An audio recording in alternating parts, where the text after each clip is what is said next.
first motion picture to offer to the daring a look into the final, maddening space between... What is your name? Joe. Has a face. And you must make a friend of horror. This is hella nice.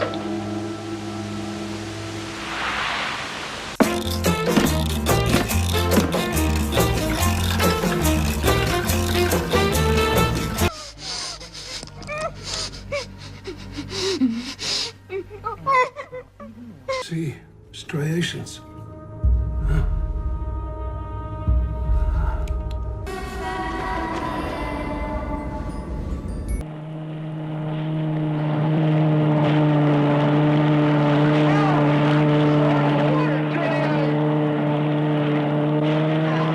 Freaks is a 1932 pre-code horror movie produced and directed by Todd Browning. For those who don't know, pre-code refers to the period of time in Hollywood where film was transitioning into talkies, and it was no holds barred. Films could get away with so much without there being any repercussions. That was until the Code Authority came along and changed everything. However, I digress, we'll return to that later. The movie itself follows a trapeze artist who joins a group of carnival sideshow performers with a plan to seduce and murder a dwarf in the group to gain his inheritance, but her plot proved to have dangerous consequences. The film is based on elements from the short story Spurs by Todd Robbins. The movie was given a test screening with audience members reacting negatively to the movie's grotesque content. In response to this, the movie was significantly cut and additional footage was incorporated. However, despite the cuts made to the movie, Freaks still garnered notice due to the fact that its eponymous characters were portrayed by people who worked as sideshow performers and had real disabilities.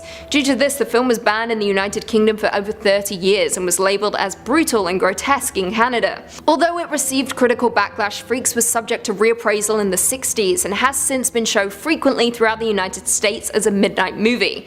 As of right now, Freaks holds an approval rating of 94% on Rotten Tomatoes, with the general consensus reading, "Time has been kind to this horror legend. Freaks managed to frighten, shock, and even touch viewers in ways that contemporary viewers missed, and still holds true. Freaks, in my opinion, is one of the most important pieces of horror cinema and still remains one of the most disturbing films I've had the pleasure of watching." Also wrote my entire university dissertation on it. At 4, Snuff. Released in 1976 and directed by Michael Finley, Snuff is a splatter film that is most notorious for being marketed as if it were an actual snuff film. The plot itself revolves around actress Terry London and her producer Max Marsh, who visit an unnamed country in South America. A female biker cult led by a man named Satan stalks and eventually murders the pregnant London and her circle of friends. The movie is very Manson family-esque before quickly switching gears and becoming a documentary of a young woman being killed by the film's crew. Now, this movie actually has an interesting backstory. Michael Finley went down to Argentina to shoot a quick and dirty movie that would ultimately cash in on the Helter Skelter craze, titling it Slaughter. However, the movie was unreleasable, but the then distributor Alan Shackleton had the idea of filming a fake killing, tacking it on the end of the movie and creating rumours that this was the real deal, a real snuff film. So to double down on the urban legend, they renamed the movie Snuff, and then hired fake protesters to picket in front of theatres. It eventually got to the point that the New York's district attorney considered prosecuting a theatre owner who was showing it. However, Variety were the first to expose the movie and its publicity stunts as hoaxes. This is the true story of 4 innocent young actresses who thought they were making just another movie, but didn't know they were making the ultimate movie. Coming in at number 3, Traces of Death. Released in 1993 and directed by Damon Fox, Traces of Death is a Z-movie mondo shockumentary that consists of various scenes of stock footage depicting death and real scenes of violence. Unlike the movie Faces of Death, which included fake deaths and reenactments, Traces is for the most part real and consists of public domain footage depicting death and injury. As you would expect, the movie was met with rejection all across the globe, and in 2005 the BBFC refused to give the first film an age certificate, effectively banning it. They deemed the movie to have no journalistic, educational, or other justifying content for the images shown, while also suggesting that the film could potentially breach the UK laws under the Obscene Publications Act. The entire series has been subject to confiscation by customs authorities in Australia Australia, and according to the country's regulations, I quote, "They offend against the standards of morality, decency and propriety generally accepted by reasonable adults to the extent that they should not be imported." Honestly, this film is absolutely disgusting and should never be watched. Coming in at 2, Henry, Portrait of a Serial Killer. Released in 1986 and directed by John McNaughton, Henry, Portrait of a Serial Killer is a psychological horror about the random crime spree of a serial killer who seemingly operates with impunity. The film was, as expected, quite controversial. In the UK, the film has had a long and complex relationship with our friends the BBFC, with them refusing certification for many years. Now, the film's production company didn't even want to give the movie a theatrical release, which is a surprise, leaving the director to personally send out screener copies to critics in hopes of drumming up buzz. However, no one was willing, simply because the MPAA gave the movie an X rating, which at the time was mostly reserved for porno films. The film has heavy violence, which actually aided in the creation of the NC-17 rating, a distinction for movies with extreme content that don't quite cross the line into porn. But you may be asking, what happened to the film in Australia and New Zealand? Well, the film was originally outright banned by the film censor in 1992. A censored version was subsequently released on home video with cuts to the family massacre sequence, and was released on DVD in 2005. Look at the world. It's either you or them. You know what I mean. And finally, coming in at number 1, The Last House on the Left. Released in 1972 and directed by the legendary Wes Craven, The Last House on the Left is an exploitation horror film that revolves around 2 teenage girls who were taken into the woods and tortured by a gang of murderous thugs. Now, this movie was actually Craven's directorial debut and was loosely inspired by Ingmar Bergman's The Virgin Spring, and in turn received vicious censoring, resulting in it being banned in certain countries for decades. The film was explicit, particularly the torture scene, and therefore the United Kingdom refused a certificate for cinema release by the BBFC in 1974 due to the scenes of sadism and violence. The film was ultimately banned throughout the remainder of the 1980s and into the 1990s. However, after a series of major cuts, the movie is now available for viewing. That itself didn't happen until 2008. To top it off, no one even bothered to attempt to distribute it in Australia due to the monumental problems it would have caused. It actually wasn't even released down under until 2004. How crazy is that? The New York Times critics, Howard Thompson, even admitted to walking out after just 50 minutes of this sickening tripe. Fun fact for you all, when it was no longer banned, my parents bought it for me. Merry Christmas. Coming in at 5, Land of the Dead, 2005. Land of the Dead is a 2005 post-apocalyptic horror movie written and directed by George A. Romero, the 4th of Romero's 6 Living Dead movies. It is preceded by Night of the Living Dead, Dawn of the Dead, and Day of the Dead. The story deals with the zombie assault on Pittsburgh, Pennsylvania, where a feudal-like government exists. The survivors in the film have fled to the Golden Triangle area of downtown Pittsburgh. The region is protected on 2 sides by rivers and on the 3rd by an electric barricade that survivors term The Throat. Land of the Dead is the first film in the series to receive an MPAA rating for its theatrical release. The more extreme instances of gore were obscured by foreground elements filmed on blue screens, so that these overlaid elements could easily be removed from the unrated DVD. So why exactly was this movie so controversial? Well, according to Variety, the movie was banned for its portrayal of cannibalism, not because of its scenes of humans getting devoured, but due to concerns that such content would bring up negative memories surrounding the Holodomor, a wave of famine which struck the nation in 1933. In Germany, both the theatrical and unrated versions were rated 18, and in Ukraine the film was outright banned. Coming in at 4, Hostel and Hostel Part 2. Hostel is a 2005 slasher film written and directed by Eli Roth. It is also the first installment of the Hostel trilogy, followed by Hostel Part 2 and Hostel Part 3. The plot essentially follows a mysterious organization that tortures and kills kidnapped tourists, specifically 3 friends who are traveling across Europe.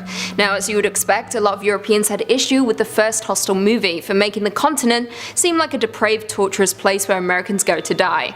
However, saying that, it was only in Ukraine that the movie pissed enough people off for it to be banned outright. Both Hostel and its sequel were outlawed in the country for its excessive torture, as well as for depicting Ukraine as a place where tourists disappear for money. Let's discuss Hostel Part 2 though. Released in 2007 and directed once again by Eli Roth, the plot follows 3 American female art students in Rome Rome, who are directed to a Slavic village where they are kidnapped and taken to a facility in which rich clients pay to torture and kill people. The film has been restricted to adults in most countries, however it has been cut in Germany, and the German extended version has subsequently been banned in Germany. A court in Munich ruled the release of the film to be punishable by law. The film was then banned outright in New Zealand upon a submission to the ratings board, after the distributor refused to make cuts in order to receive an R rating. On October 8, 2007, the film was cited in the House of Commons of the United Kingdom as an example where stills from the film could be illegal to possess under the proposed law to criminalise possession of extreme pornography. Coming in at 3, The Devils, 1971.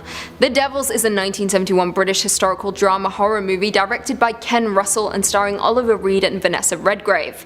The film is a dramatised historical account of the rise and fall of Urbain Grandier, a 17th century Roman Catholic priest executed for witchcraft following the supposed possessions in Loudun, France. It also focuses on Sister Jeannie de Anges, a sexually repressed nun who inadvertently incites the accusations.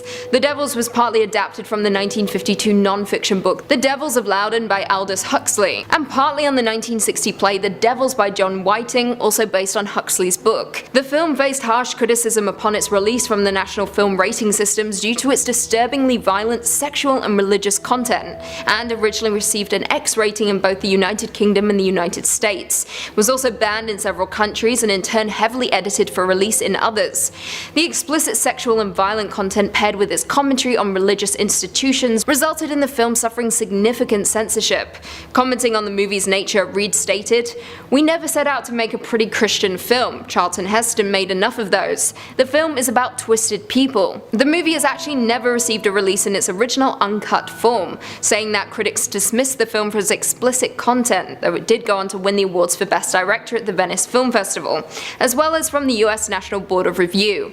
The Devils received critical backlash upon its release due to its outrageous, overheated and pornographic nature, and went on to be publicly condemned by the Vatican. Kicking off at number 5, Toilet, 2012. Elvis, jag ska ha hatten och bötterna, you know.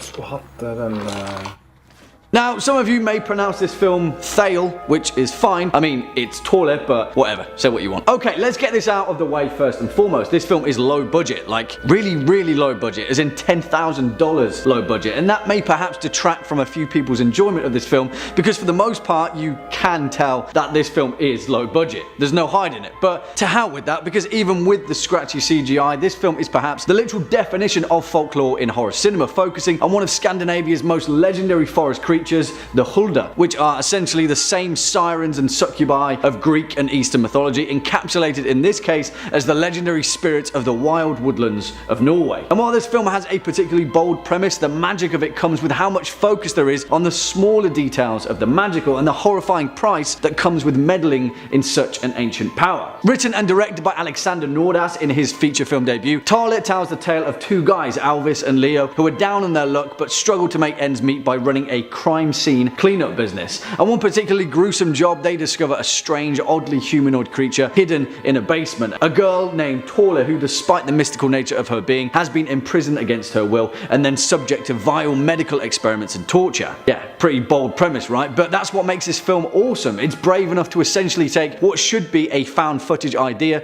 and slam it together with a fly on the wall approach to folklore in horror. This film isn't perfect by any means, but it stands on its own as one of the truest depictions of what horror can do when it picks apart the threads of cultural lore. Give it a watch. Coming in at number 4, Under the Shadow, 2016.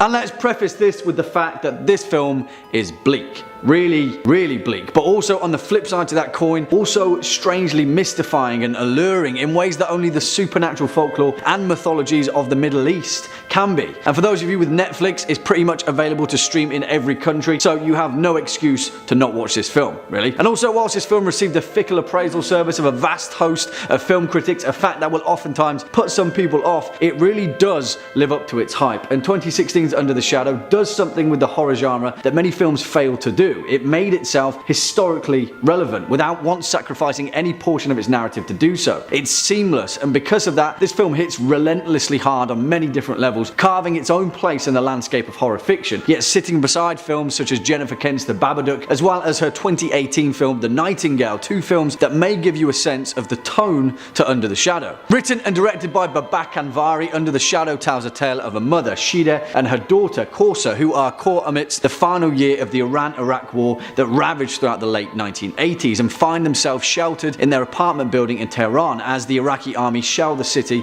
with bombs and mortar fire, and her neighbouring residents slowly disappear amidst the chaos. Shida stands defiant though, whilst her husband, a doctor who has been drafted to the front line, pleads for her to leave. I won't say any more because part of the terrifying magic of this film comes with discovering the deep-rooted cautionary tale of its lore, but let me put it this way: Under the Shadow doesn't rely on jump scares to hit hard with its horror. In fact, its most unsettling scene involves a toy doll, but start to finish this film is eerie in ways not often found in cinema. This film comes from a dark place, and it offers an unrelenting insight into the horrors found in the hearts of men and monsters alike. Next up at number 3, Rare Exports, 2010. We are standing on the biggest burial mound in the world.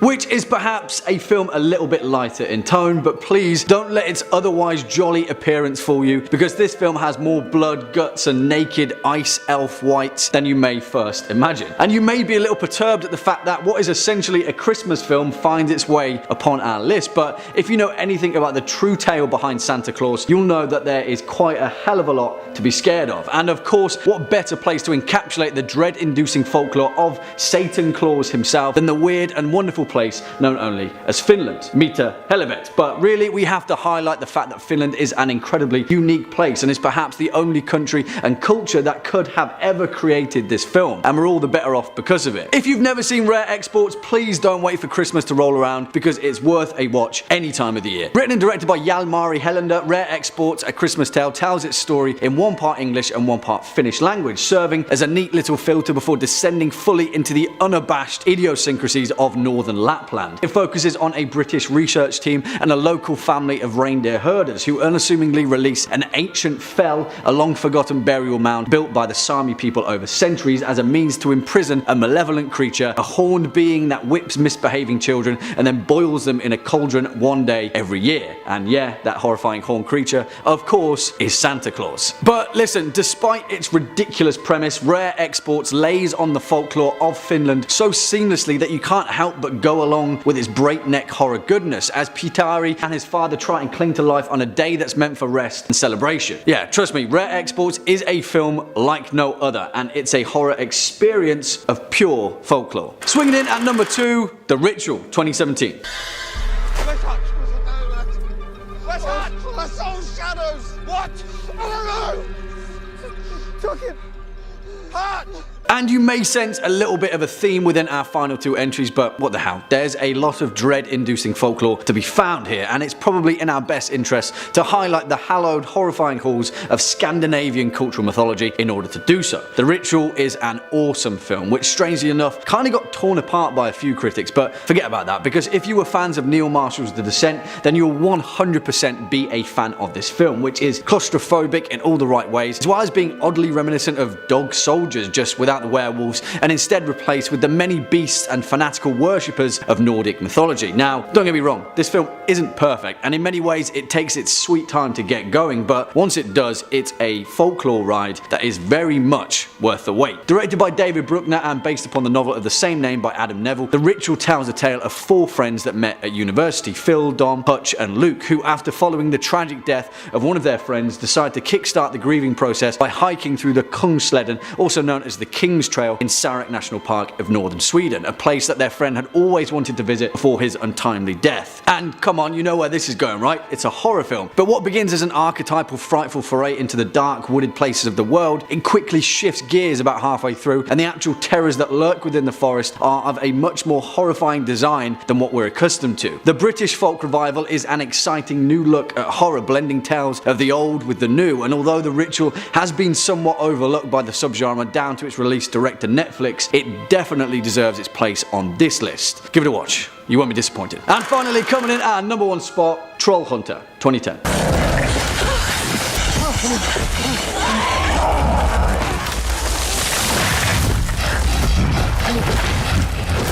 I, for one, absolutely adore this film, and whilst it may not be the most explicit depiction of horror, when it comes to a modern interpretation of folklore and the mythological monstrosities that come with it, 2010's Troll Hunter is second to none. And it's one that leaves its mark by in no way shying away from the mystical and the magical, but instead embracing it so fully and tightly that it's in danger of ripping its own arms off. Like a giant troll. Despite being a film that probably wouldn't have been made without the reverence of folklore and the actual joy of gradually unwinding its narrative through a handheld camera, the quality of the craft behind Troll Hunter catapults it entirely into a league of its own. It's brilliant, and if you've ever been told to watch Troll Hunter but for some reason didn't, give it another look. Written and directed by Andre Øvredal, who would go on to create the fantastic 2016 horror The Autopsy of Jane Doe, and is built to tackle 2019's Scary Stories to Tell in the Dark, which, as a side note, is going to be equally awesome. Troll Hunter tells the tale of a group of students from Volda University College as they head to the remote regions of northern Norway in pursuit of a series of alleged poachers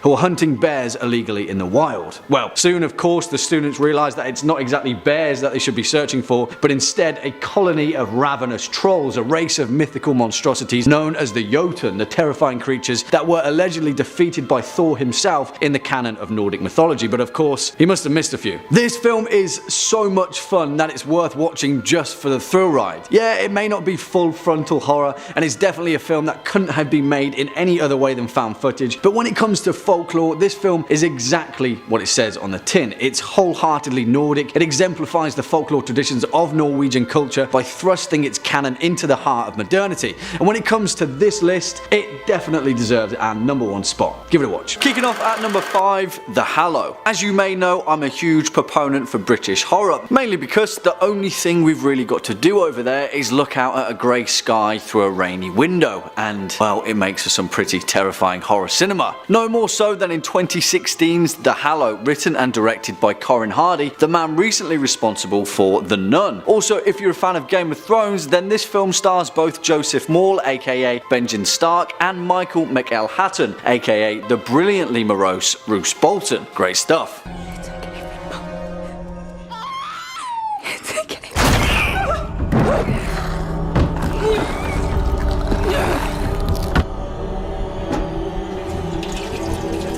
The Hallow plays out as a folklore tale of old, a family from the city, a newborn baby, and a malevolent creature out in the deep dark wood with strange twisted intentions. It's also a breath of fresh air from the cookie cutter creature feature that we see in modern cinema, and the departure from full-blown CGI, with instead using old school practical effects, make for some terrifying on-screen moments, bringing creatures from Irish folklore to a nightmarish reality. It's great, give it a watch. Coming in at number 4, The Omen.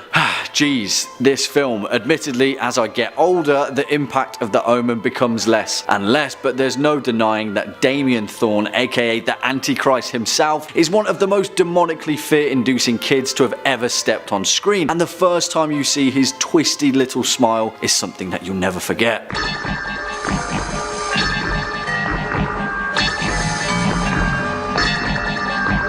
Here is wisdom, let him that hath understanding count the number of the beast, for it is the number of a man, and his number is 666. Pretty metal, right? Well, in essence, that's what Richard Donner's 1976 on-screen demonic onslaught really is. It's a religiously charged, meandering tale that drags us along through the hallways of hell on Earth. Now, I'm talking of the wider franchise in this case because the original film starring Gregory Peck is a much more subtle and creepingly quiet beast. The strange, spacious audio track, the wide lingering shots, and an absolutely terrifying performance from a 4-year-old boy, Harvey Spencer Stevens. I wouldn't necessarily advocate saying a prayer before you watch this film, but I wouldn't tell you not to either. Swinging in at number 3, The Wailing. Oh man, is this film good. South Korean cinema just can't seem to make a bad horror film, and at the top of that pile is The Wailing, written and directed by Na Hong Jin.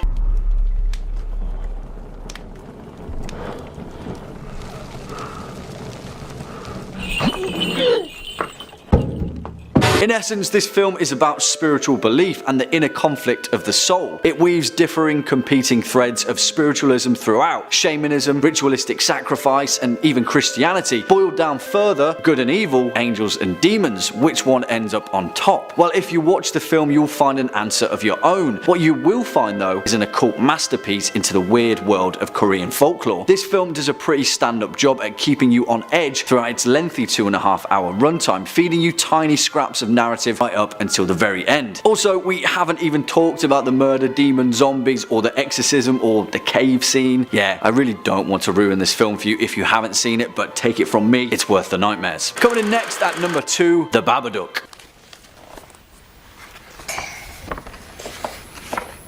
If it's in a word or it's in a look, you can't get rid of the Babaddu.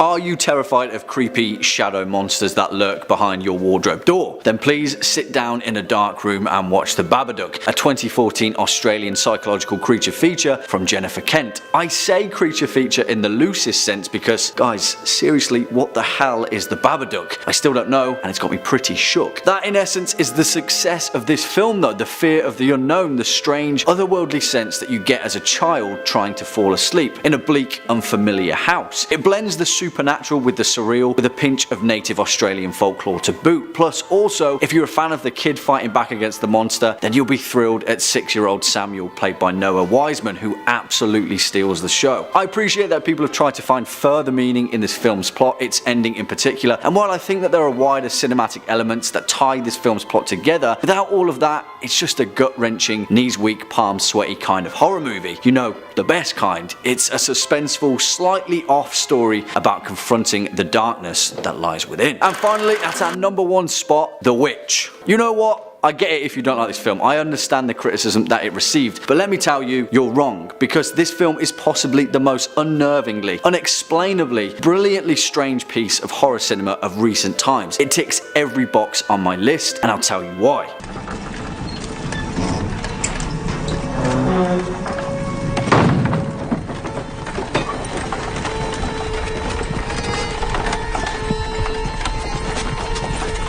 This film is impossibly bleak. It plays like something forbidden, something that we just shouldn't be watching, a glimpse into the long forgotten world where the devil still reigns. It begins with the banishment of a New England family in the 16th century, where we briefly get a glimpse of colonial era society and a newly found North America. But that world is soon shut off, and all we're left with is the woods and the witch. Seriously, this film does so much with so little that it's testament to Robert Eggers, the director and writer, as this was his first debut film, and he's fastly becoming my favourite horror filmmaker, so keep your eye out on him. Again, I really don't want to spoil this film for you, but if you laugh at the idea of being terrified of a goat, then let me introduce you to Black Phillip.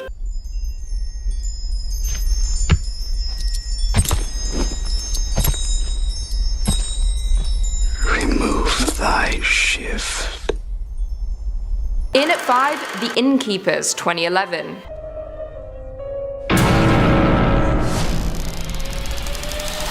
Do you want to communicate with the spirits in this hotel? This 2011 horror directed by Ty West follows 2 employees at a New England hotel who decide to investigate stories of hauntings and the paranormal. However, their curiosity awakens something far more sinister. As it goes, The Innkeepers was a pretty run-of-the-mill horror movie. However, it might ring a bell for you for a completely different reason. It now resides amongst the alleged cursed horror films in history. According to sources, this is in part due to Ty West making unfortunate mistakes during shooting, including housing the movie crew and himself in one of the most haunted hotels in Connecticut, the Yankee Peddler Inn, while they shot the film. History tells that the Yankee Peddler Inn is known for having ghostly apparitions and poltergeist activity. Not only that, but guests at the inn have reported having nightmarish dreams. The curse that followed the film was mostly based on ghosts, with them seemingly taking offense to having a film made about them. Actors who stayed on set also reported feeling weird cold spots, as well as seeing strange things including shattering light bulbs during shooting. In at 4, The Omen,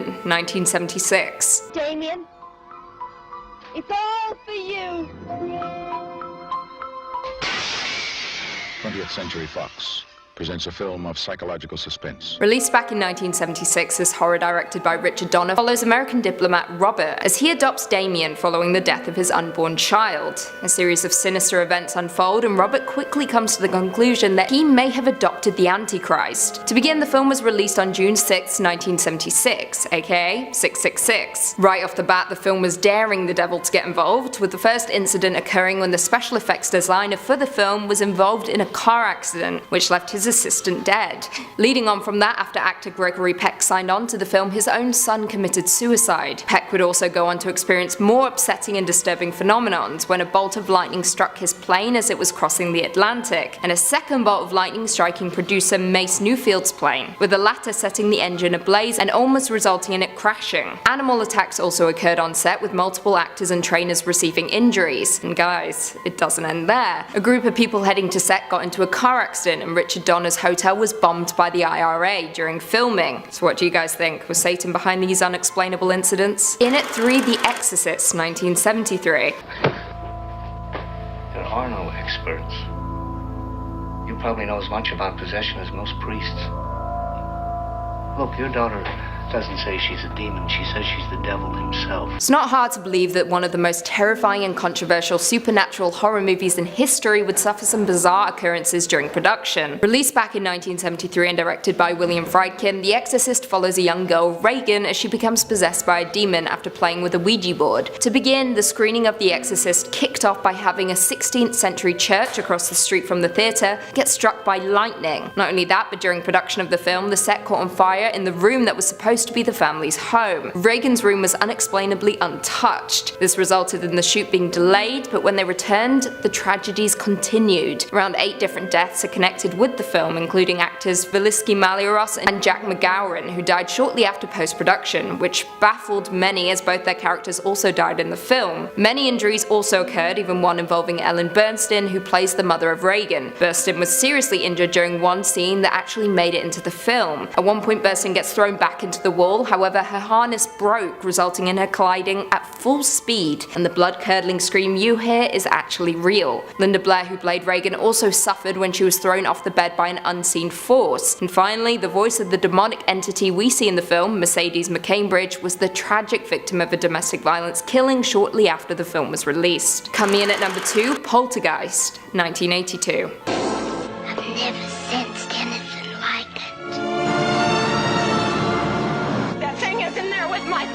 Poltergeist has gone down as one of the most notoriously unlucky films in history, and for a good reason. Released in 1982, Poltergeist follows the strange and creepy happenings that befall an average California family, as ghosts attempt to communicate with them through the television, even sucking in their youngest daughter, Carol Ann. Now, there are many theories as to why Poltergeist attracted such negative energy, many concluding that it's because Spielberg opted to use real human skeletons as props without telling the actors. Gross. Not only that, but Dominique Dunn, who played Dana Freeman, died during production at the age of 23. She was murdered by an abusive ex-boyfriend who choked her into a coma, which she never awoke from. Heather O'Rourke, who played Carol Ann, died at just 12 years old. It was sudden, with the young girl being linked to an undetected illness. It doesn't stop there either. A mechanical clown that was used actually tried to strangle actor Oliver Robbins. He was choked so hard by the clown that he actually had marks on his neck following the incident. Not only that, but James Caan, who wrote the novelization of the movie, reported seeing some truly creepy stuff. He stated that lightning struck the buildings that he was writing in, noting, "The facing on the air conditioning unit blew off, flew across the room and hit me in the back. After about half a minute or a minute, the lights flickered and went on, and then all the video games in the room started playing themselves." And finally, in at number 1, Antrum, the deadliest film ever made, 1988/2018. The film has had a long and weird history, with it being produced back in the 1970s by brothers documenting an occult ritual before disappearing and resurfacing back in 1988. After a screening at a film festival in Budapest, the theatres burned to the ground, resulting in several of the event's programmers dying under mysterious circumstances. Moving on from that, a couple of years later, a riot erupted in a theatre in San Francisco that was screening Antrum, and during which time, the only physical copy of the film went missing. Now, once again, the film has emerged, with it making the rounds at film festivals last year. Now, I may be cheating by putting this film as number 1, as it was recently revealed that the film itself is a mockumentary. However, the filmmakers have openly stated that they believe the film has blurred the lines between fiction and reality by encouraging people to add to its mythology. Executive producer Eric 13 was quoted as saying, "Everywhere I went people were talking about this secret film, Antrum, filmmakers passing it around. You'd hear that it was from the 70s or that it was part documentary or that it had cursed footage spliced into it. One person literally dared me to watch it, which I frankly scoffed at. Still, I had to know what the film really was, and once I saw it, the feelings wouldn't leave. The allure of something you weren't supposed to watch." Chilling. Kicking off at number 5, Tusk, 2014. With the venom traveling to your heart, it forced the doctor to save your life, to take rather, as we say, drastic measures. Alright guys, Tusk is messed up. So messed up that when Kevin Smith announced it, people were so excited that he was making a new movie, and then within that same breath were absolutely disgusted by how damn messed up his newest creation was. But that isn't to say that it's not just straight up horror goodness, because it is. It's just really, really gross, wrapped up in the most surprising of all animalistic packages, the walrus. Written and directed by the off-the-wall genius Kevin Smith, Tusk tells the tale of a podcast host named Wallace, played by Justin Long, who heads to the remote north of Canada to interview a grizzled old sailor who promises to reveal a lifetime of interesting stories as new material for his show. What's that got to do with the walrus, you may ask? Well, I'll let you find out for yourself. Just bear in mind that Tusk is equal parts hilarious, but only in the way that the most nightmarish of fever dreams can be. The thing is, Kevin Smith is a divisive filmmaker regardless of your stance on this movie. You either love his work or you think it's pointless and you hate it, and many people felt the same about Tusk in particular. For the most part, it was torn apart by critics, but if my opinion holds any weight with top 5 scary viewers, then trust me, Tusk is one of the best attempts at modern body horror in a long time, and it's freakishly unique in its own perverse way. This film is absurd, and it defines the horrific hilarity of the human form being stripped away and broken down on several different levels. As a surprising side note, Justin Long is awesome in Tusk, as is Michael Parks as the terrifyingly convincing serial killer turned veterinary surgeon, Howard. Watch this film, and the next time you go to a zoo, you'll think twice about what's behind the bars. Coming in at number 4, Slither, 2006.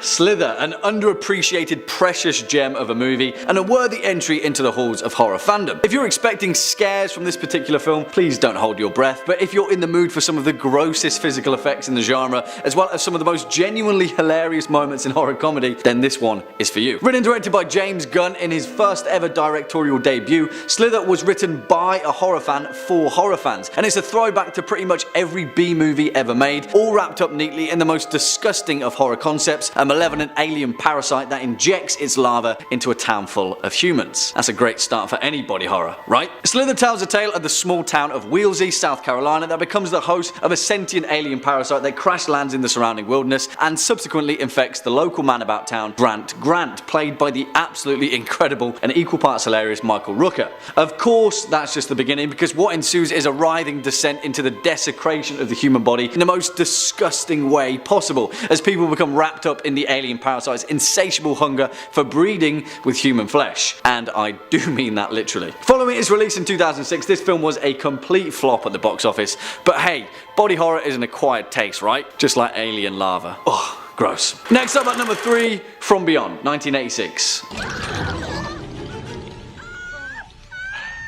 Humans are such easy prey. Let her go!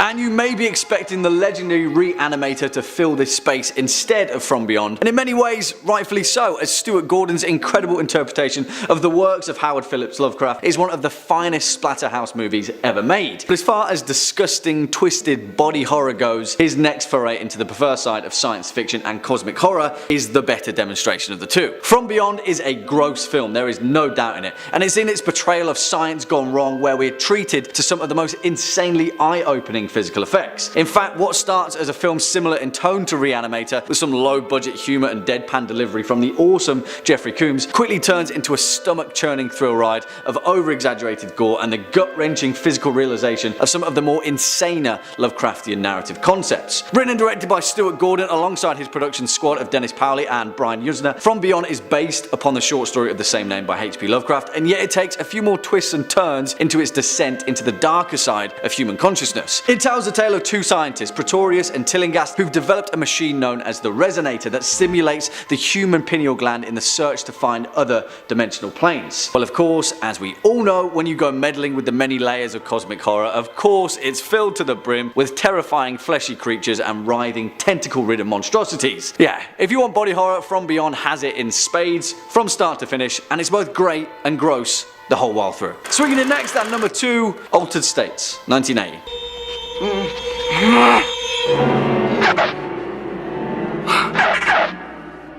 Defiant, Eddie. You made it real, you can make it unreal. If you can't tell already, science and body horror go hand in hand. And although we've rightly given credit to the godfather of body horror, David Cronenberg, particularly in the likes of The Fly, Videodrome and Scanners, there is one classic of conceptual body horror that we all may have forgotten about. Ken Russell's mind-bending 1980 science fiction existential horror, Altered States. And if you haven't seen this film, then I'm not exactly sure what to tell you, because really, it's something else entirely. Now, it's important to note that whilst the physical effects of this film aren't exactly in league with the likes of Cronenberg and the Lovecraftian works of Stuart Gordon, it's in the implication of this particular body horror where the true gross out and terror of this film lies. Directed by the off-the-wall legend of cinema that is the late great Ken Russell, the man responsible for 1971's The Devils, as well as the epic musical Tommy, based on the album of the same name by The Who, Russell's diverse and often overwhelming cinematic catalogue probably sums up just how strange and weird Altered States really is. It tells the tale of Edward, a scientist played by William Hurt in his debut role, who becomes obsessed with the notion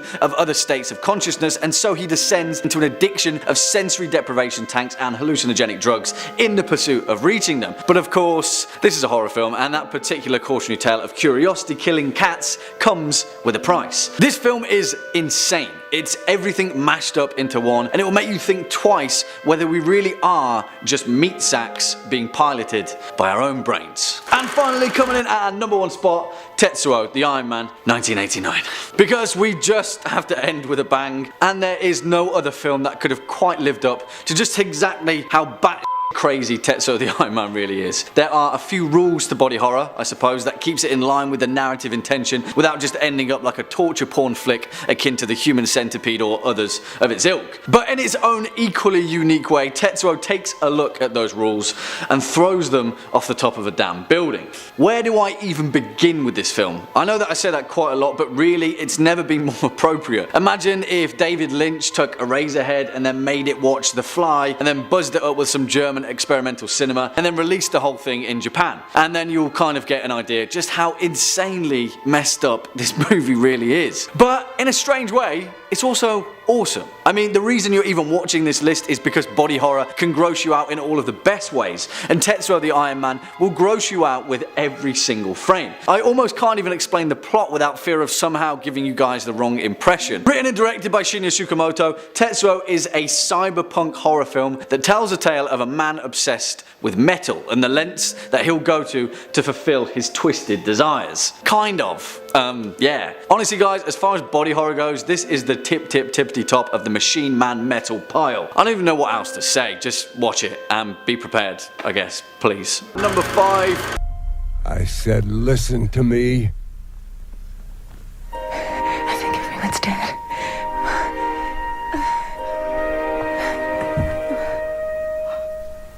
Pontypool. And really, the fact that Bruce McDonald's horror tour de force isn't heralded as one of the greatest zombie films ever made is a bit of an injustice. I say zombie film because that's the closest we'll ever get to understanding whatever virus plagues the unassuming town of Pontypool. Released in 2008, this Canadian horror film was based on the Tony Burgess novel Pontypool Changes Everything, the story of an Ontario-based radio station that tries its hardest to keep broadcasting during a viral apocalyptic event. It follows the character of Grant Mazzy, played by the awesome Stephen McHattie, an opinionated and brash radio jockey that tries his damnedest to be as dismissive as possible when facing down the end of the world. While I might not have you hooked by saying this is essentially a horror film about the English language, the real reason to watch this film is because Pontypool is a completely different breed of zombie flick. In parts, it's hilarious, in others, it's horrifying. If you haven't seen it, give it a watch, you won't be disappointed. Coming in at number 4, Kill List. Amen, Christian soldiers. Giving me indigestion. Oh, I'm sorry. Apology accepted. The term folk horror isn't as commonplace as it should be in horror cinema, but it's a style that has slowly germinated in British cinema and is captured perfectly in the sweeping action horror from the fantastic Ben Wheatley Kill List. This film draws inspiration from some 70s horror classics such as The Witchfinder General, The Blood on Satan's Claw, and of course The Wicker Man, in a period where, to be honest, British horror cinema had hit its peak.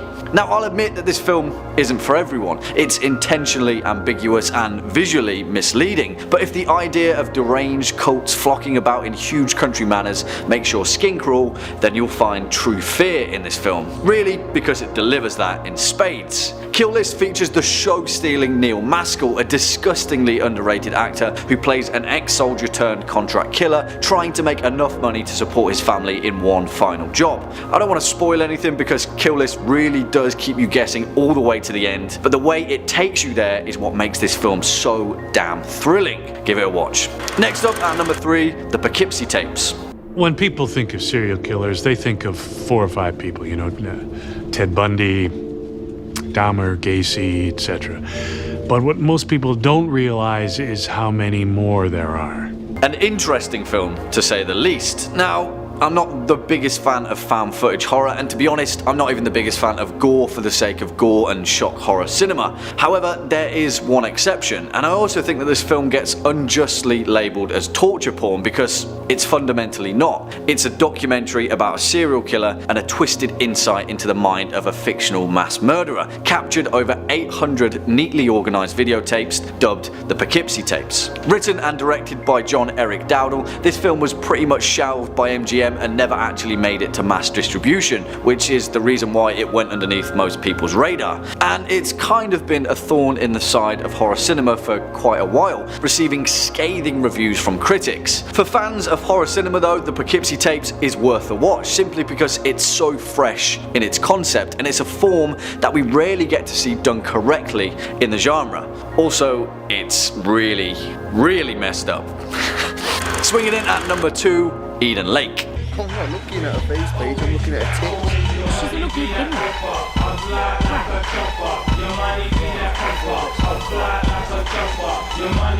As far as British horror cinema goes, from one Brit to the wider world, I really can't recommend this film enough. If you haven't seen it, go and watch it, because for a movie with an incredibly simple, straightforward plot, Eden Lake really makes you care about the consequences of its final outcome. And that, in essence, is what makes it so horrifying, because the consequences are really, really rough. Also, it's got a youngish Michael Fassbender, so there's that. Released in 2008 and written and directed by James Watkins, Eden Lake tells the story of schoolteacher Jenny and her boyfriend Steve, played by Fassbender, as they take a quiet little vacation into the English countryside. Unfortunately for them though, there's a bunch of teenagers, and as we all know in horror cinema, one of those kids is bound to be a sociopath. Again, I don't want to spoil anything, so I'll leave it at that, but Eden Lake deals with some visceral themes, and the bleak level of violence creeps up on you quicker than a rabid Rottweiler. Definitely one that every horror fan needs in their repertoire. And finally, at our number 1 spot, the Autopsy of Jane Doe. When we start something, we finish it. You wanna leave? Leave.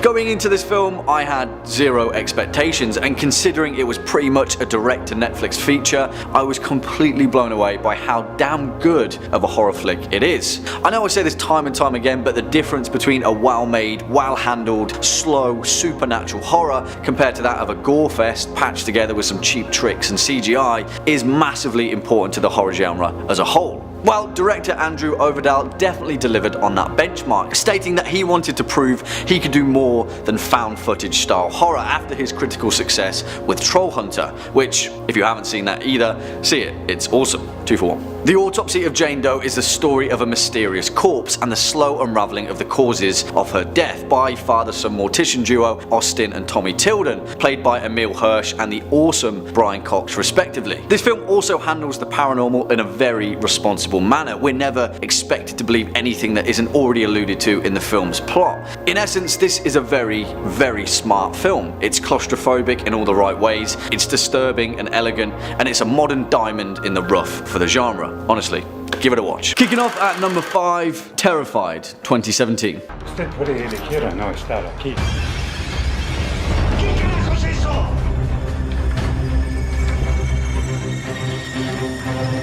Written and directed by Argentinian horror aficionado Damian, this film was first released under its Argentinian title of Aterrados and later under its English name of Terrified. And, well, it kind of does what it says on the tin, because if you're in the business for checking under your bed for ghouls and monsters, then that's exactly what you'll get here. I will admit I did have a few gripes with this film, mainly due to its lack of pacing. It takes a hot minute to get to the point and then it's just a kind of non-stop barrage, but I will also note that that's exactly where its strengths lie. The film focuses on a group of paranormal investigators trying to discover the mystery of a haunted house in a neighborhood of Buenos Aires, and while it's wrapped up neatly as a classic haunted house story, it also becomes so much more than that. Clearly this film was made by fans of horror cinema and it pulls out pretty much every trick in the book, but it's also gleaned with an absolutely terrifying eye for horror. Terrified will make your skin crawl, and if you've got a smidgen of morbid humour, you'll probably find parts of this film hilarious too. Coming in next at number 4, The Burrowers, 2008.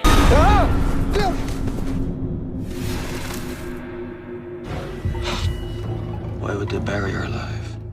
I don't know. And no, not The Borrowers starring John Goodman, because that would be a whole different level of spooky. Now, I might be biased because I love westerns, and 2008's The Burrowers is, well, a horror set in the Wild West, which granted might put you off from the beginning, but as far as period piece horror mashups go, this one's probably at the top of the pile. It's difficult to balance a politically relevant western period drama with a classic horror creature feature, but that's exactly where J.T. Petty's The Burrowers shines. The film focuses on a group of pioneers in 1879 who venture through the Dakota territories trying to build a new life during the flood of western settlers. If you're a fan of the early noughties, The Burrowers has a cast jam-packed of genre actors who never really had their time to shine, but really get their chance to here. William Mapother, Laura Layton, Sean Patrick Thomas, and the unstoppable juggernaut that is Clancy Brown. Also, the most important point to note in The Burrowers is that the monsters are absolutely awesome, and as far as creature feature goes, this one delivers it in spades. Next up at number 3, Possum, 2018.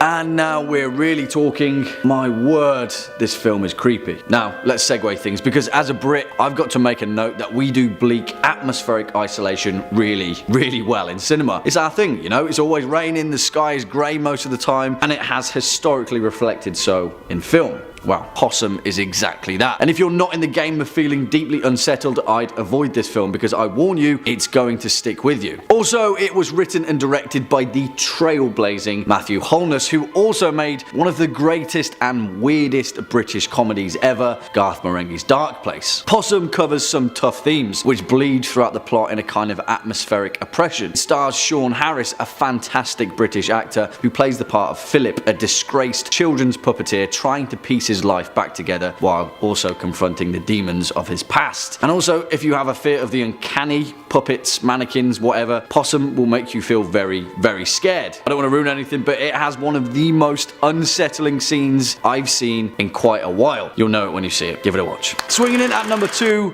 Ghost Stories, 2018. Please hold.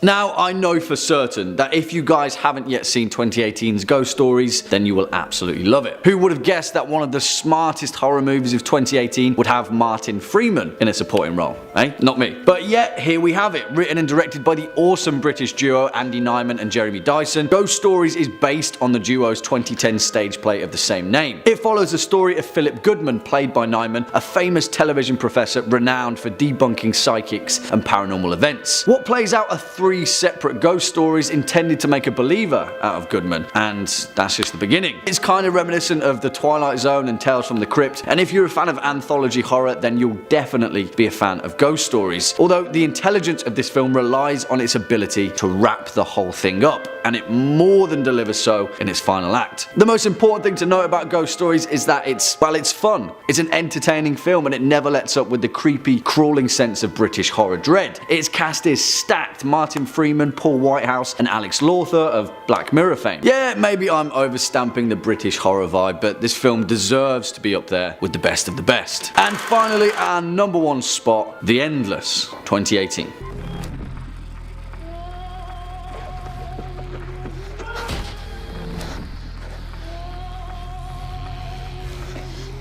Seriously now, horror fans, this film is incredible. And when I say incredible, I mean that it's one of the smartest, freshest, most inventive pieces of horror cinema I've seen in a long, long time. If you're a fan of the themes that we tend to cover here at Top 5 Scary Videos, Lovecraftian literature, cosmic horror, the weird, perplexing realm of the occult and its mysteries, then you will find a home with The Endless. I will also go so far as to say this film is a horror masterpiece. There, we have it. The cat's out the bag. Written and directed by Justin Benson and Aaron Moorhead, who also star in the film and so comprise the believable framing device that makes up the first curious steps into the film's increasingly bizarre plot. More than any film we featured on these lists, I don't want to spoil anything whatsoever with this film, so we'll leave it at that. But trust me, you'll have to watch it several times before you fully absorb its uneasy, perplexing nature. This film starts small and heads out into one of the most expansive journeys that horror cinema has been on in quite some time. And the whole thing was made on a shoestring budget. It just goes to show that with drive, originality, and boundless creativity can make a truly worthy horror film. Kicking off at number 5,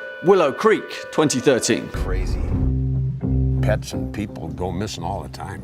I'll go in there myself. You can just stay here in town if you want. You believe any nut job out there that says Sasquatch is real? And for our first brush with folklore in horror cinema, we're heading over to North America with perhaps one of the most legendary paranormal creatures and sources of forestry urban legend, Bigfoot. And while you may think that Bigfoot has historically been more miss than hit in horror cinema, this film definitely has something to say about that. Written and directed by Bobcat Goldthwait in his first ever foray into horror cinema, Willow Creek is your standard indie found footage handheld horror about Bigfoot lore and is heavily influenced by the legendary Patterson Gimlin footage of 1967. However, while on the surface this film definitely doesn't do anything new and it doesn't exactly break any new ground for horror cinema, as we step through the woods of Northern California, the folklore of the Sasquatch and Bigfoot has never been more real. Willow Creek tells a tale of Jim and his long-suffering girlfriend Kelly. Jim is a fanatic believer of Bigfoot lore and an avid amateur cryptozoologist in pursuit of the big hairy unknown. In classic found footage fashion, Jim's idea of a romantic getaway is to head into the Six Rivers National Forest and hopefully find the infamous dry sandbar deep in the woods where the Patterson Gimlin footage was shot and film the whole thing along the way. It's a simple premise with a relatively simple interpretation of folklore. Bigfoot is just a giant hairy elusive humanoid that lives deep in the wild, right? Well, Willow Creek definitely believes that, but has a lot more to say about the implications of the unknown. I'll say no more because whilst this film is short and straightforward in its approach, it also packs in so much more and expands upon an already intriguing folklore. Also, mark my words, the last few frames of this film will make your hair stand on end in some way or another. Coming in at number 4, Borgman, 2013.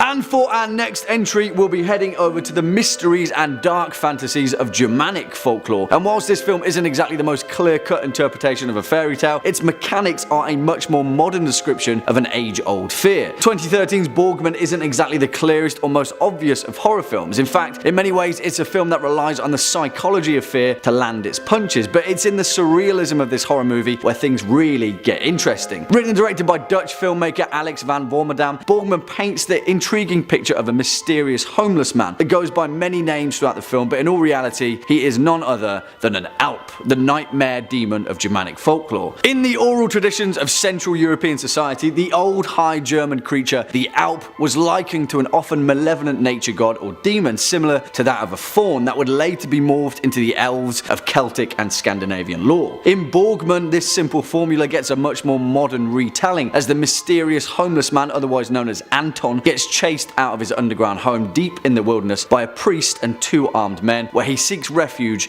in a wealthy family's home. And then, as we expect, things take a much more mystical turn. I won't say any more because Borgman is a surprisingly shocking film and the final act of this movie is pure evil. It's almost like Michael Haneke's Funny Games just with an ancient Germanic Alp instead. And that's what makes it great. Next up at number 3, Little Otik, 2000.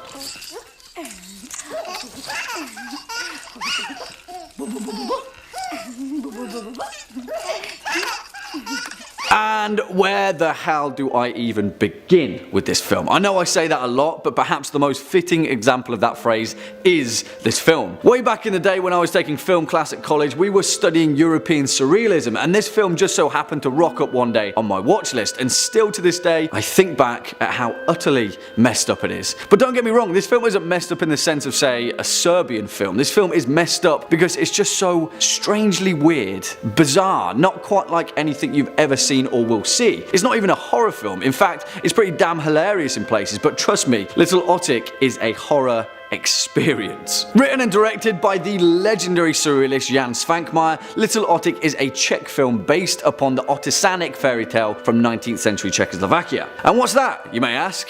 Well, Otisania is a dark European cautionary folktale about a couple that have been struggling to conceive a child together. One day out in the fields, the husband finds a strange log of wood that curiously resembles the figure of a baby, and so he decides to bring it home to his wife. The couple are completely overjoyed by their new wooden child, and suddenly that log baby comes to life and demands to be fed. But then as time passes, the baby can't stop eating and Otisania gets hungrier and hungrier, and you can see where this is going, right? Little Otik is incredibly straightforward with its narrative, but Jan Svankmajer manages to squeeze every last terrifying and intriguing drop out of this fairy tale. He blends strange, twisted stop motion animation with live action set pieces, and this film really is a feast for your eyes. Although it isn't a traditional horror film, so to speak, if you haven't seen Little Otik, please do, because you won't be forgetting it in a hurry. Swinging in at number 2, November 2017.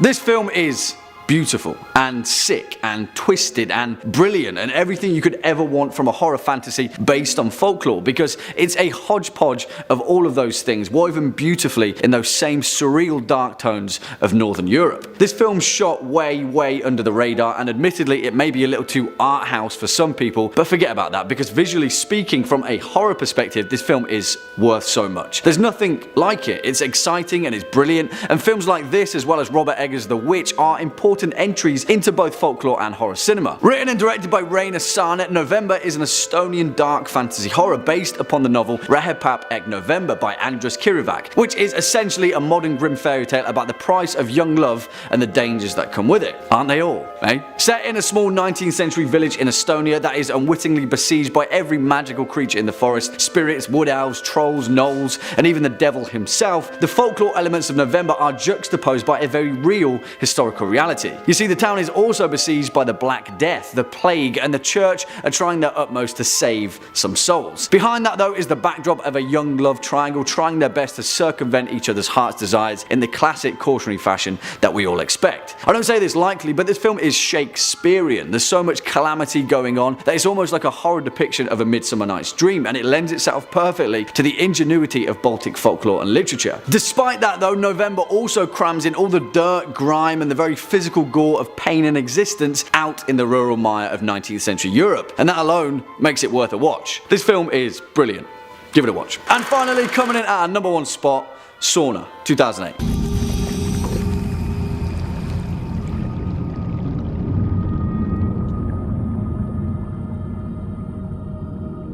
Let me preface this with a very important point. This film is hella messed up, and you will either love this film or you will hate it. It's as simple as that. But the reason this film takes our number 1 spot, despite me being a massive fan of it, is down to its no-nonsense approach to the stark realities of folklore and the price of human life that is often paid in its cautionary tales. 2008 Sauna does not pull any punches. It doesn't sugarcoat the realities of death with the magical or mystical, and because of that, it's perhaps one of the starkest interpretations of myth and legend of recent times. Sauna, otherwise known as Filth or Evil Rising in its English release, tells the tale of 2 brothers in Finland in 1595. It takes place at the end of the bloody Russo-Swedish War, and the brothers, one of them a violent and grizzled warrior and the other a kind and timid scholar, are tasked with marking the new border between Finland and Russia. So what does a sauna have to do with it? Well, I'll leave that for you all to discover, because part of the appeal of this film is pulling at the thread of its mystery. But heading into this film, you may need to know, although it may not seem like it, the folklore connotations of one of Scandinavia's most ancient pastimes, the steamed hut and hovels of a sauna play a very significant and horrifying role in this film. There are so many tales throughout Finnish folklore about the dangers of meeting mischievous figures behind the ancient myths of a sauna, but this film is instead concerned with its surprising spiritual connection and the role it played in the cleansing of sins. You may have to dig deep into this film to truly understand its significance to folklore, but put it this way, the Sami people of northern Finland were one of the last bastions of ancient paganism and remained unconverted by Christianity until the 18th century. Keep that thought in your head and then watch this film. I'll say no more. Kicking off at number 5, A Lizard in a Woman's Skin, 1971.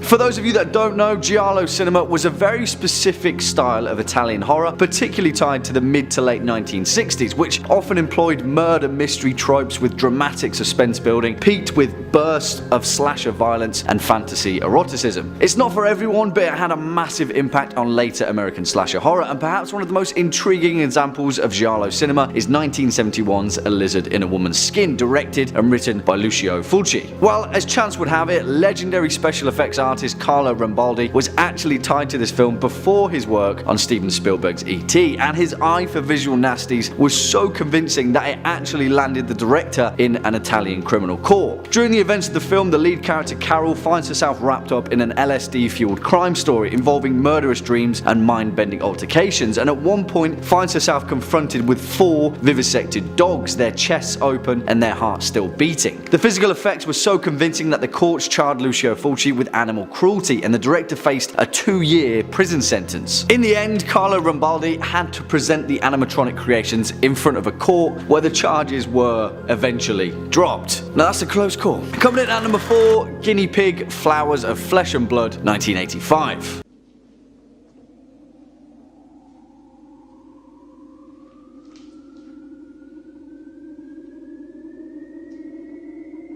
Perhaps one of the most controversial depictions of horror cinema in the whole of Japanese history, if not the rest of the world. The Guinea Pig films are a series of 6 Japanese horror films from the early 1980s and 90s, based off of the filmmaker Hideshi Hino's own horror manga series of a similar nature that depicts incredibly graphic and grotesque Japanese body horror and violence. Now listen, this style of horror cinema isn't really for me, but fringe filmmaking has often pushed the boundaries so that the mainstream can further develop the genre as a whole. But on the flip side, Hideshi Hino's work had a pretty rough time, to say the least, and the filmmaker had to constantly prove that no one was actually hurt or murdered during production. While in a bizarre turn of events that involved Charlie Sheen of all people, it had the Guinea Pig series being investigated by the FBI. In 1991, actor Charlie Sheen was given a copy of the second film in the series, Flowers of Flesh and Blood, and after watching it, Sheen mistook it for a genuine Snuff film, claiming that the graphic depictions on screen were so lifelike that there was no way special effects could have pulled it off. He was so convinced that he contacted the FBI to report it, only to find that they were in fact already investigating the filmmakers, who were then summoned to a Japanese court to prove that the special effects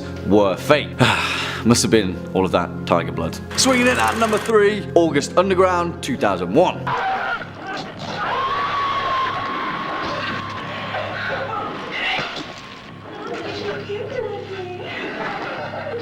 Alright, let's not beat around the bush. This film isn't for me, and after speaking to a few of you in the comment section a few months back, it's not for most people, really. Although there is something to be said about director Fred Vogel's audacity to actually make this film, and the fact that August Underground was even made is worthy of a commendation. Vogel intended to make the most messed up film he possibly could, and he did exactly that. Written, directed and produced by Fred Vogel, with a writing credit going to his off-screen supporting actor Alan Peters, August Underground depicts the exploits of a serial killer named Peter Mountain while being filmed by his unseen accomplice. The thing is though, Fred Vogel's sadistic cinematic interpretation was a little too real for some. While travelling to Canada to attend the Rue Morgue Festival of Fear in Toronto, Vogel was arrested at the airport pending charges of transporting obscene materials into Canada, after copies of August Underground and its sequels were found by customs officials that he intended to sell at the convention. Vogel was held for roughly 10 hours in customs prison while his films were sent to Ottawa for analysis. Eventually he was released without charge, and ultimately Vogel probably got the reaction that he was actually hoping for all along. Next up at number 2, Snuff, 1976. Ladies and gentlemen, the bloodiest thing that ever happened in front of a camera. Snuff.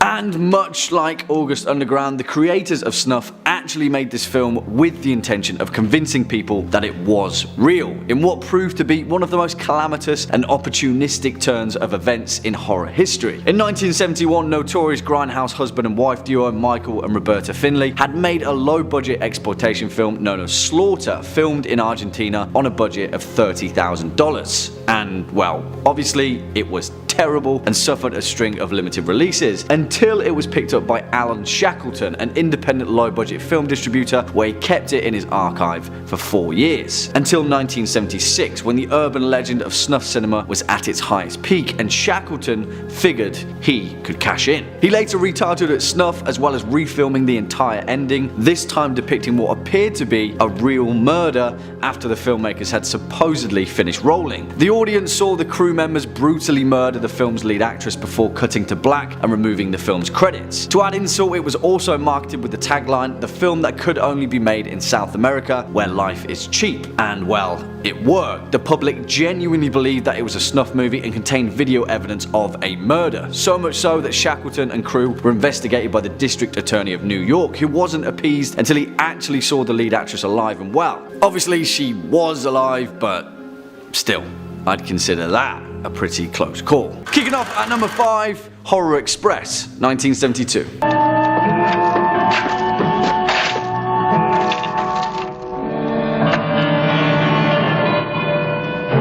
And yes, I know what you're thinking. In some cases, early 70s B-movie horror is a little too campy for everyone's taste, but if you're thinking about diving into some of the most well-crafted, long-forgotten classics of horror cinema, the 1972's Horror Express is the film for you. You see, whilst its cultural significance was by no means lost on the majority of die-hard horror fans, the real shame is, if this film was produced and released perhaps under a more palatable manner, Horror Express would have received the true recognition it deserves. For a low-budget horror movie though, this film hits hard, and it's down to a pitch-perfect performance by the king of horror himself, the late, great Sir Christopher Lee, who plays a brilliantly convincing British anthropologist stuck on a train filled with frozen ancient aliens and subsequent zombies. Yeah, that's always a winning combination. Written by Arnaud Dossot and directed by Eugenio Martin, Horror Express tells a tale of Professor Sir Alexander Saxton, played by Lee, who in the year 1906 is travelling on the legendary Trans-Siberian Express from China to Moscow, hauling a crate containing the frozen mummified remains of a strange primitive humanoid creature that was discovered in a cave in Manchuria. Yeah, there's obviously a lot of setup to it, but don't worry, because Christopher Lee carries this movie with more wry smirks and authoritative bassy dialogue than his own heavy metal Christmas album, as things quickly go terribly wrong on the most iconic of horror narrative locomotive devices. Come on, everyone loves a train murder mystery / zombie invasion, right? Horror Express is pure nostalgia, dripping with atmosphere and crammed with some of the greatest character actors in the history of cinema, pinned neatly behind a surprisingly innovative narrative for its time. The fact that it's sadly a bit too dusty for most people's horror collection is a shame, and reason enough for you to pick it up. Coming in at number 4, Burnt Offerings, 1976. This is hella nice.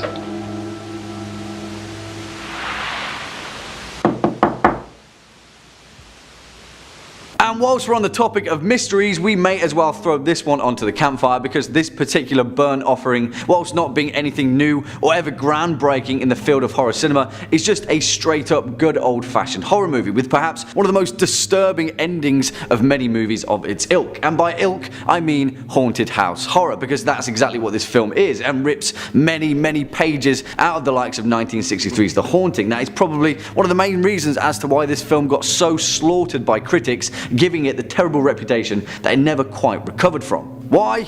I don't know, because this film is worth rediscovering for its cast alone. Oliver Reed and Bette Davis, who knocked this film out of the park as the titans of cinema that they are. You see, the mid to late 70s were a time of shock and awe cinema, but Burnt Offerings is neither of those things. It's a slow burning, atmospheric crawl through a demonic old American mansion that's a little bit predictable in places, with perhaps too many deliberate ghosts in its closet. But the simplicity in its plot is the scaffolding for the most important part of horror content. fear. Because although dated, this film can still summon the creeps through every darkened keyhole and every wilted garden. Written and directed by Dan Curtis, based upon the 1973 novel of the same name by Robert Marasco, Burnt Offerings tells the tale of the Rolfe family who need a break from their cramped New York apartment and decide to take their summer holiday out in the coastal pleasures of Long Island. Of course, that's the worst possible decision, but we know that, not Oliver Reed and Betty Davis, which makes it all the more worthwhile when the old mansion gradually begins to feast on their flesh and blood, whilst a creepy old lady in the attic hides from the rest of the family. This film got a really bum deal by everyone else, but that doesn't mean that its horror credentials were for nothing.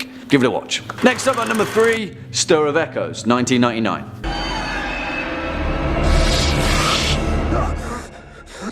What the hell was that? Kevin Bacon, my man. And truth be told, this film might not be as truly great as it is without Mr. Bacon giving one of his most convincing performances to date. Which is also equally crazy that for the most part, 1999's Stir of Echoes is completely overlooked when it comes to contemporary horror. But just like another film that is on this list, it may have to do with a particular syndrome of the late 90s, where a chain of some of the most iconic movies of the last millennium were released in a quick succession before this one, being The Sixth Sense, The Blair Witch Project, and The Mummy. Yeah, that's some tough competition. And sadly, that was one of the prime reasons as to why Stir of Echoes got shuffled to the back of the pile. But fear not, because that's why we're here. Written and directed by David Cope, the man responsible for writing the screenplay for Jurassic Park, Stir of Echoes is loosely based upon the 1958 novel of the same name by Richard Matheson, the man also responsible for penning 1954's I Am Legend. Yeah, and as you may already tell, this film's got quite the pedigree behind it. It tells the tale of a man named Tom Witzke, played by Bacon, alongside his wife Maggie and his son Jake, who supposedly possesses the supernatural ability to communicate with the dead. Although Tom is a skeptic of his son's powers, the rest of his family aren't, and so one evening during a party, he jokingly agrees to be hypnotized by Maggie's sister, a true believer of the spirit world. And then, just like that, the echoes within his mind are stirred, and Tom tumbles down a rabbit hole of supernatural intrigue and the callings of a disturbed spirit and her grisly murder. I won't say any more because, like any good horror mystery, the best experience comes with pulling at the thread for yourself. But this film is surprisingly fantastic and well worth a watch. Swinging in at number 2, Dark City, 1998.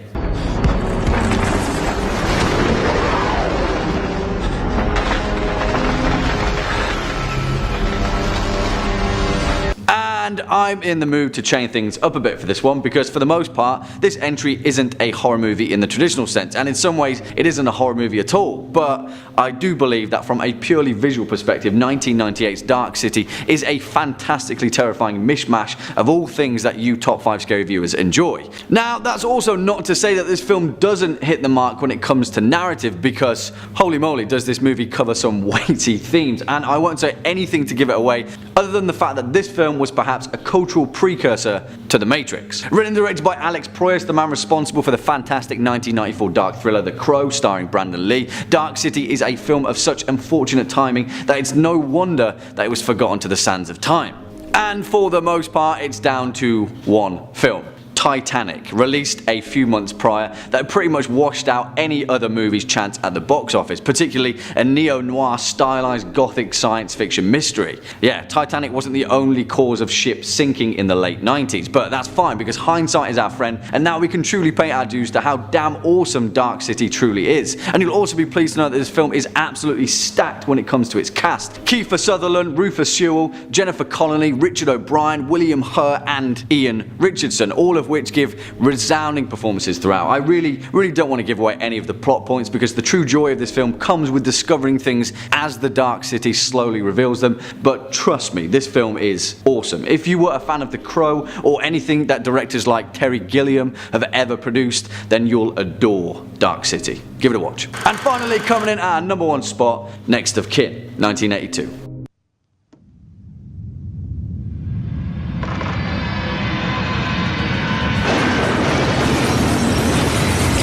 And if we're talking about horror credentials, holy moly is this film the true definition of an underrated masterpiece. And it's perhaps one of the most fitting entries on this top 5 list series because 1982's Next of Kin is so damn good that every horror fan needs to take a look at it just to realise exactly what they were missing. But let's have a brief history lesson first and talk about one of the most intriguing subgenres in cinema, Ozploitation. In Australia, before the period that ran between the early 70s and the late 80s, film culture wasn't exactly the most open and free that it could have been, and expression in film in particular was stemmed by the Australian government, banning pretty much every movie that wouldn't meet their strict censorship standards in a post-World War II society. But then came the new wave and some of the most batshit crazy horror movies in cinema were born, which is a matter for a whole other video, but the point is the culmination of all of those things that were learned throughout the Ozploitation era peaked at 1982's Next of Kin. Written and directed by the awesome Tony Williams and starring Jackie Kerrin and John Jarrett, as in, yes, that John Jarrett, the guy that plays the terrifying Mick Taylor in Wolf Creek. Next of Kin is pretty much The Shining meets Psycho with a little pinch of 1980s The Changeling thrown into it. Now I won't say anything about the plot because there are too many twists and turns in this movie that half the joy of watching it comes with the breathlessness in those sporadic moments where the dial gets turned up to 11. This film is as Australian as it gets, and the final act of this film is even more Australian than that. The cast is fantastic, it's beautifully and vividly shot, it's genuinely terrifying for the most part,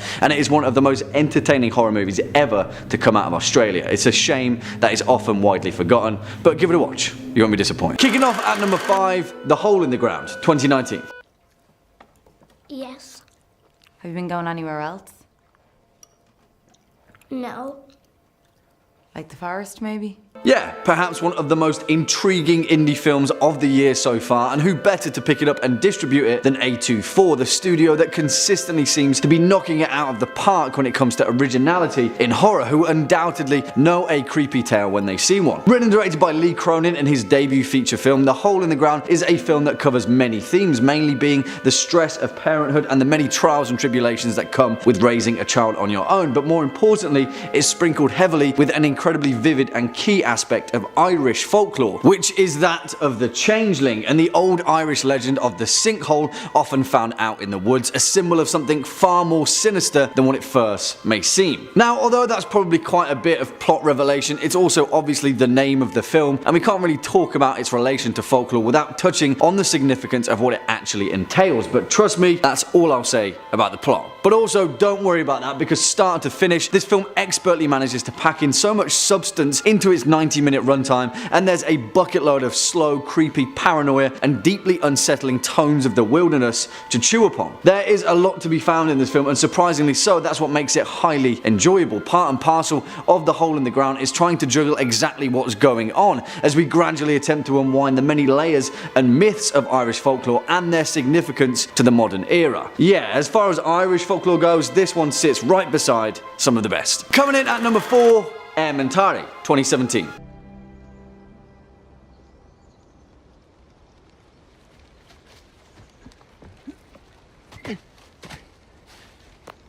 And although Spanish cinema often interweaves the magical and mystical aspects of folklore into pretty much all of their cinematic canon, with films like The Orphanage, The Devil's Backbone and Pan's Labyrinth leading the charge in modern cinema, Elementary, also known as The Blacksmith and the Devil, is perhaps one of the most vivid portrayals of European folklore in recent times. And it focuses entirely on what is essentially one of the oldest fairy tales of all time, The Smith and the Devil, with this film portraying its folklore version from the Basque region of Spain and France. If you've heard that tale before, one that can be found in all corners of Europe from Russia to Germany, Greece and Italy, then you'll know exactly what it entails, but if not, then I'll keep stum and let you discover it for yourself. From a technical perspective, Elementary is an absolutely beautiful film, and both its practical and digital effects manage to vividly paint the picture of the eternal magical mystery of European folklore and the ancient customs and cultures that are held within it. If anything, this film is remarkably important in that it accurately manages to tell a folktale without once becoming boring. boring, or even more importantly, it never misses the point. In many ways, it's a period piece. In others, it's a film that holds itself eternal with the mysticism of its narrative, and it captures that same charm of being told a fairy tale when we were kids, although on the flip side to that, that same magic means this film isn't entirely terrifying. Trust me, you won't be screaming into your hands and shuddering with fear, and for fans of more explicit horror,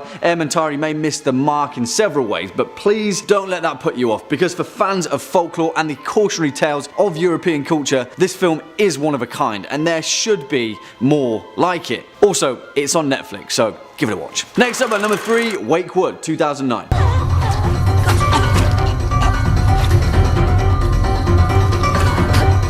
A surprising entry of the last decade, and much like our number 5 spot on this list, one of the most vivid depictions of Irish folklore, and yet one that is also threaded with the ancient customs and allegories of pagan mysticism to pin its bones down in a bizarre, ritualistic manner, more akin to the likes of 1973's The Wicker Man, more so than anything. Oh yeah, and also, this film stars Peter Baelish himself, Aidan Gillen, and don't worry, there's no dodgy accent in this film, and Gillen manages to knock 2009's Wakewood out of the park as the not quite sure what to do, but just trying to keep my family apart kind of father, alongside Eva Berthistle as his wife Louise. Written and directed by David Keating, Wakewood tells the tale of Patrick and Louise Daly, whose young daughter Alice is savagely and tragically killed by a dog during the film's opening events. Distraught and grieving, the couple move to the remote rural village of Wakewood, where they seek peace and quiet in the hope of finally coming to terms with their daughter's death. But of course, hell no, this is a horror movie, and Patrick and Louise quickly become confronted by their own grief in the discovery that the village of Wakewood is of course home to a strange and secretive sect of pagan practitioners,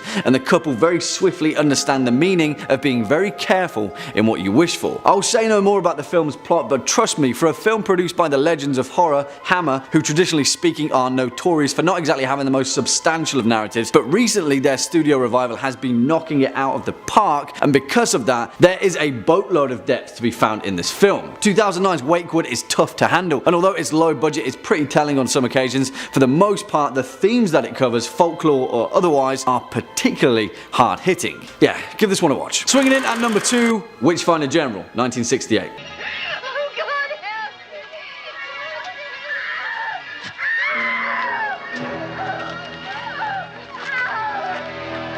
Vincent Price, the man, the myth, the undoubted legend of cinema, who secured his eternal horror credentials with his absolutely bone-chilling performance as Matthew Hopkins, the Witchfinder General himself, in a time where both folklore and the malign nature of superstition in English history came to their most prominent forefront. And our reverence for Mr. Price aside, 1968's Witchfinder General, also known as The Conqueror Worm, is one of the most important horror films in British folk cinema, where it vividly portrays the infamous, murderous, witch-hunting exploits of Matthew Hopkins, a 17th century English lawyer who claimed to have been appointed as the Witchfinder General by Parliament during the English Civil War. Hopkins claimed that he was appointed to root out sorcery and witchcraft, where he took advantage of the superstitious nature and misaligned fear of the East Anglian locals to pretty grisly effect. I mean, that historical notion in itself forms an absolutely huge part of British folklore, and the atrocities committed by Hopkins are the stuff of cultural cautionary legend, but the reason that it makes its way onto our list is purely for the fact, in terms of folklore, Witchfinder General is one of the most brutal and genuinely unnerving films of the genre. I mean, granted, it's not as outwardly magical and mystical as many of the other films of this list, but trust me, the historical credentials are there. Written and directed by Michael Reeves, based upon the 1966 novel of the same name by Ronald Bassett, Witchfinder General embodies the essence of British folk horror. There are no good guys, there is no omnipotent force that is ready and waiting to save the day. There is only pain and misery and misguided superstition that drives humanity toward it. Yeah, in terms of cautionary tales, this one is near the top of the pile, and it makes for some legendary horror cinema. And finally, coming in at a number 1 spot, Ravenous, 1999. What are you doing? Oh, I'm sorry. After you. I absolutely adore this film, and truth be told, I've been looking for a reason to feature some North American folklore on this list, and what better way to do so than with one of the most disgustingly underrated horror movies of the 20th century, 1999's Ravenous. This film is so damn good, and the fact that it still gets disregarded by critics to this day is a travesty. But forget about them, because if you're in the mood for some North American folklore horror set in the mid-1800s, pinned down by the native myth of the Wendigo and the cultural taboo of cannibalism that comes comes with it, then Ravenous is exactly what the doctor ordered. Just please, don't eat the stew. From a historical perspective, the folklore of this film is wrapped up in some truly bleak accounts of American and European culture, mainly being the horror of the Donna Reed party, as well as the legend of Sawney Bean, the monstrous cannibal of 16th century Scotland. Put it this way, it's somewhere between the two. Directed by Antonio Bird and written by Ted Griffin, Ravenous tells the tale of Lieutenant John Boyd, a man who was promoted to captain by dubious means during the Mexican-American War and is sent to Fort Spencer, a remote military outpost high in the Sierra Nevada mountain range. Here, after succumbing to the bleak inhospitality of the region, a mysterious stranger emerges who has word of a particularly terrifying tale. I won't say any more because although this film is pretty telling in its folklore nature, the actual delivery of its narrative is a horror experience to behold. And even as it descends into pure gore and grotesque madness, it still manages to maintain its many textures of storytelling, albeit ones that are bleak and horrifying. Also, the cast of this film is absolutely stacked, and it's tantamount to late 90s cinematic greatness. Guy Pearce, Robert Carlyle, the late John Spencer, David Arquette, Jeremy Davis. Yeah, there's a lot to be found in Ravenous. It's a fantastic depiction of North American folklore, capturing the historical misery and isolation of the period, and it's a straight up horror gem that deserves a watch. Where do we even begin? What makes this film all the more unstomachable is that following its original release, it was marketed as a horror comedy, although there isn't a lot of comedy to it really, or tragedy. It's just kind of flat and bleak and doesn't really offer a lot of anything other than 1,000,001 different methods of onstage torture. Originally shot under the title of Sardu, Master of the Screaming Virgins, and then retitled to The Incredible Torture Show, before settling on the distribution title of Blood-Sucking Freaks, the history of its namesake pretty much sums up its content. It's confused, at best. But despite the non-stop gross-out tactics that Blood-Sucking Freaks deployed, it was the events that unfolded after the film's release that cemented it eternally in the upper echelons of cult classic exploitation cinema. The film's main character, the violent and depraved Dr. Sardu, played by Seamus O'Brien, was stabbed to death by a burglar in his own apartment shortly after the film's release. Not only that, but model Viju Krem, who plays the character of Natashi Di Natale, was shot and killed during a hunting accident several years later. Both of their tragic deaths only added to the cult status of Blood-Sucking Freaks, further contributing to the film's legendary notoriety. Next up at number 3, Serbian film, 2010. Sprema se nešto veliko. Umetnička pornografija na najvišem nivou i to ovde kod nas. U Srbiji? Samo se radi u Srbiji za strano tržište.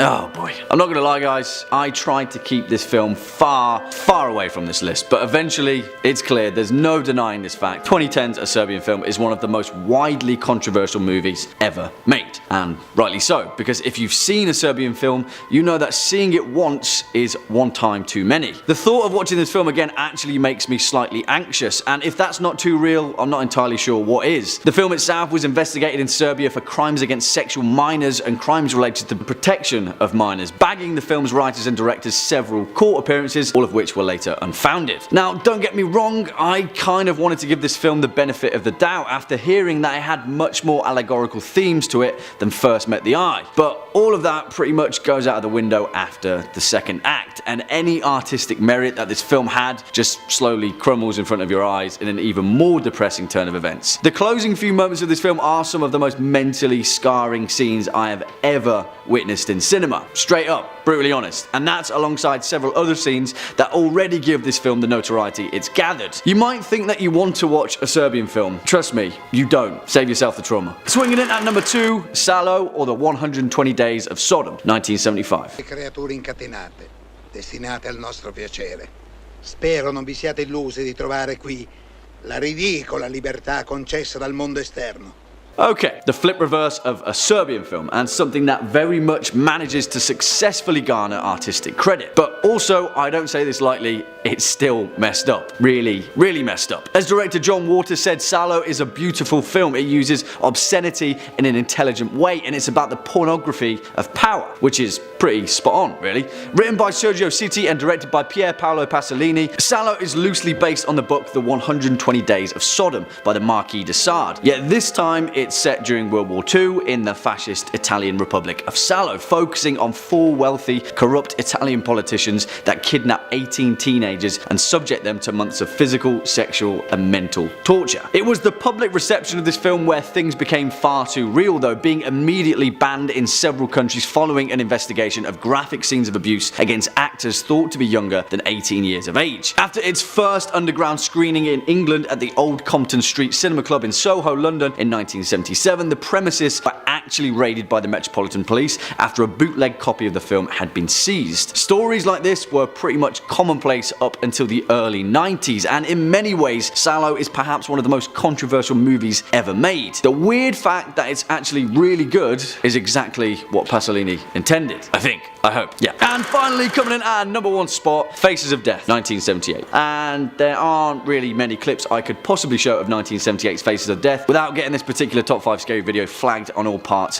of algorithmic no-nos. Because, wow, Faces of Death was so real in the sense that it was, for the most part, literal footage of people dying. Yeah, although several of the human death scenes shown in Faces of Death, as well as a monkey being killed, are obvious fakes, Alan A. Apone, the special effects artist for the movie, claimed that around only 40% of the film is fake. The rest is genuine footage, and it's pretty harrowing stuff. Faces of Death is a curiosity piece. It was made with the purpose to shock and revolt its audience. But when we compare it to the majority of footage that is out there now on the internet, floating around, it isn't exactly anything new. In 1978 though, oh boy was this film the edgiest damn thing you could ever get your hands on. Yeah, I don't really have much more to say on this one. 104 minutes of people dying, most of it is very much real. It made $35 million at the box office. Yeah, Faces of Death. Kicking off at number 5, Road Games, 1981. Oh, he's just killed a girl. Did he make love to her first? I don't know. What's the difference? It makes a lot of difference. I think in order to play the game properly, we have to know what he thinks of women. And the fact that this film is widely forgotten by the mainstream is a feat in and of itself, because stylistically, Road Games is a visual treat that was way, way ahead of its time. It's also widely considered by none other than Quentin Tarantino to be his favourite film ever made. If that's not an accolade, I don't know what is. Released in 1981, Road Games is an Australian horror thriller set in the outback, produced and directed by Richard Franklin and written by Everett De Roche, and starring, you just wait for it, the one, the only, Jamie Lee Curtis, during a time when her career as the greatest final girl of horror history had already been cemented in John Carpenter's Halloween. She figured she'd head over to Australia, shoot this film, and then everyone kind of forgot about it. But they shouldn't have, because it's really, really good. What plays out is an incredibly straightforward storyline. A truck driver named Patrick Quid, played by the formidable Stacey Keach, travels across the outback, picks up a hitchhiker, Jamie Lee Curtis, all the while a killer is on the loose. And because of that simple storyline, what plays out is an almost Hitchcockian runaway train, with direct nods to the tight dialogue and characterization of Rear Window and North by Northwest. If you're into equal parts sweeping vistas and equal parts close quarters violence, you will absolutely love this film. Coming in at number 4, Parents, 1989.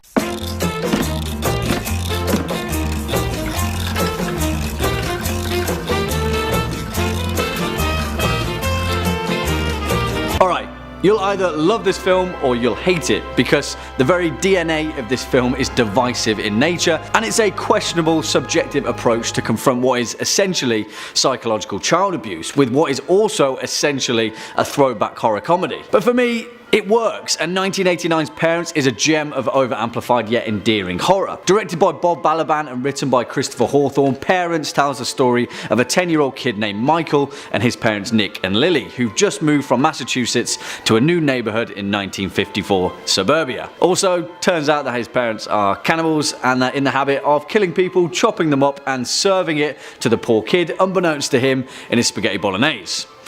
Not cool, parents. Not cool at all. Yeah, listen, this film was an absolute flop at the box office, and Balaban's foray into feature filmmaking never truly recovered. But if you scratch away the surface, Parents is just an incredibly entertaining and straight up grotesque display of mom and pop suburban horror. While the tone may be off in some parts, the fact that we see this whole thing through the eyes of a child is horrifying enough. Next up at number 3, The Gate, 1987.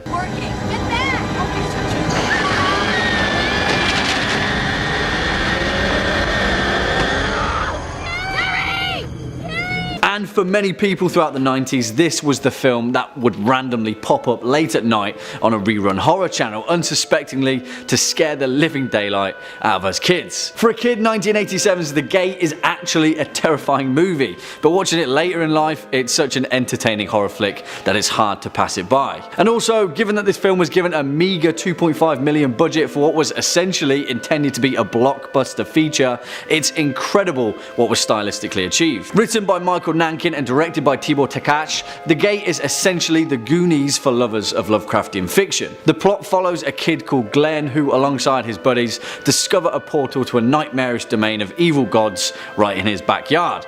And what plays out is a classic tale of a bunch of ramshackle suburban kids trying to battle the forces of evil. But this film shines in its small nuanced scenes where the true horror begins to reveal itself. I don't really want to ruin anything, but there's a scene where Glenn dreams that he's dancing with what he thinks is his dead mother, but it turns out to be something much more horrifying than that.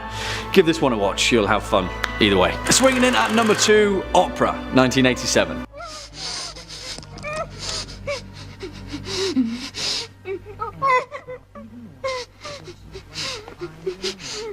Oh man, this film is insane.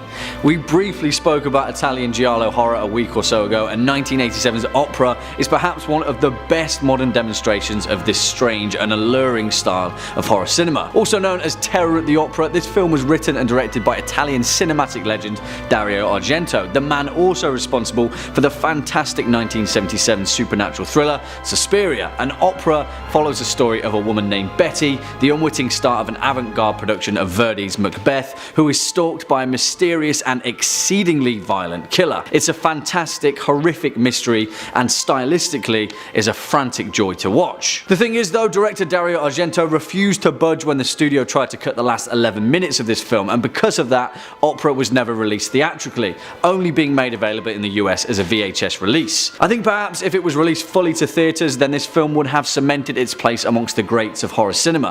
1987 was a year of hits and misses for horror cinema, but Opera would have probably taken the box office if it had the chance. And finally, our number 1 spot, Kronos, 1993.